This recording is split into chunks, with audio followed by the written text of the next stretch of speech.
What's up everyone, welcome back to Gamerverse. Today we're breaking down the brand new Resident Evil Veronica reveal that just dropped at Summer Game Fest, and it was literally the first reveal of the entire show.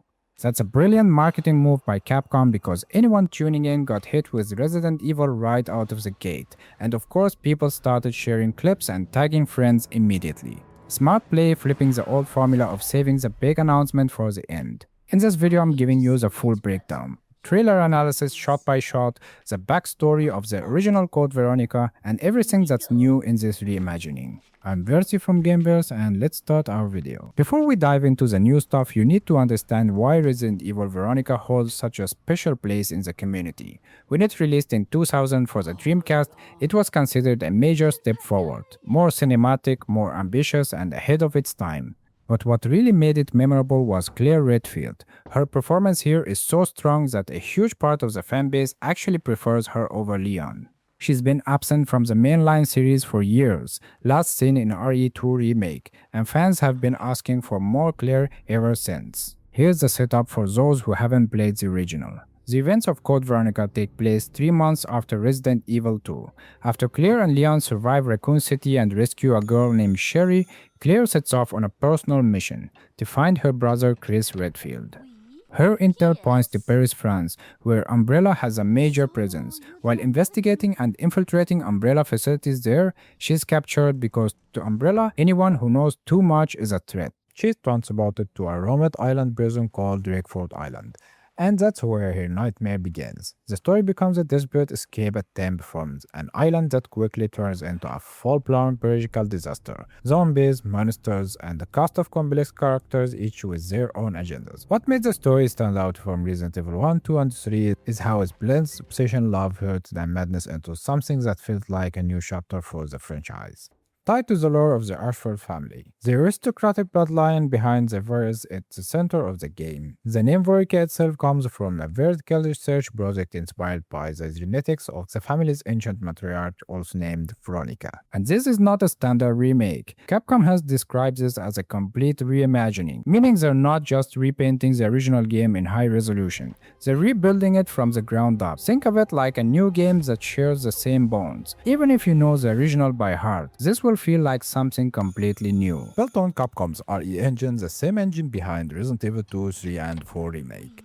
It will support both first-person and third-person modes. And we saw that in the trailer, which we will break it down shot by shot now. The trailer opens on a sweeping winter view of Paris. Beautiful city, beautiful shot, but then your eye gets pulled to one building that towers over everything else. Zoom in and you'll spot the Umbrella logo front and center. No shame, no hiding, Umbrella operates openly under the cover of being a pharmaceutical company. We're following Claire as she investigates the city using what look like a handwritten note, an address, and a map. The way she double-checks the building number tells you she's never been here before. She's running a lead not working from memory. After she buzzes the concierge, an older woman answers friendly, welcoming and escorts Claire up to the third floor. This, we quickly understand, is where Chris Field has been staying. When they arrived at the room, it's clear Chris didn't come here on vacation. The room is packed with mission-critical materials, like cigarette lighter, wireless cam, photo files, and documents, and something like medication or stimulants, like he needed help staying focused. But here's the thing, the room looks abandoned mid-mission. Everything is left exactly as it was, like Chris either left in a hurry or was taken. The concierge gets distracted by a phone call, giving Claire a moment to look around. One thing I want to highlight, the perspective throughout this section is first person, which looks like it would be a core feature. There's also what appears to be a peephole mechanic where Claire can look through a door crack before entering. Could be a new gameplay system that adds a layer of tension, knowing what's on the other side before you commit to opening the door. Claire senses something is wrong. She moves towards the door, opens it, and gets grabbed. This confirms what I suspect. Umbrella was already watching this location waiting for someone who came to look for Chris.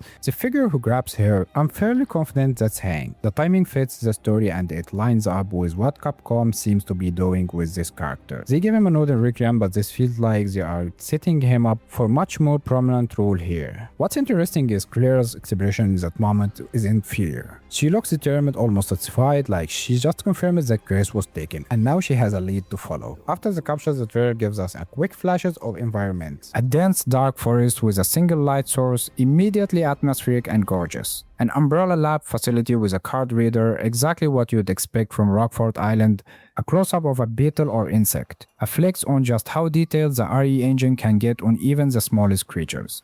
Fans of the original will remember a similar insect from the Ashford sections, the new RE logo title card, same style as the RE2 remake reveal, which is a good sign for the tone of the game. Helicopter footage transitioning to the island, the iconic dual golden handguns, a signature weapon from the original, a mysterious hooded figure who I believe is Steve, redesigned, looking older and more grounded than his Code Veronica counterpart, which honestly was one of the more polarizing designs in the original. You know, finally Claire waking up on the island. The suppression collar is on her neck. She starts scanning the room, the perspective shifts to first person, and then classic RE moment. She realizes she's completely surrounded by zombies. And these aren't the mutated creatures from recent entries. These are classic Romero-style zombies, reminiscent of RE2. That's a great sign for fans who love the original formula. The visual detail on Claire alone is stunning, potentially surpassing even RE4 Remake in terms of facial fidelity. The level of craft on display suggests Capcom is treating this as a flagship release. My overall reaction, this is going to be something special. Whether you've completed Code Veronica a dozen times or have never touched it, the 27-year gap means the reimagining has room to breathe, surprise, and genuinely feel new. If you found this useful, a like goes a long way, and subscribe if you want more videos like this. I'll catch you in the next one.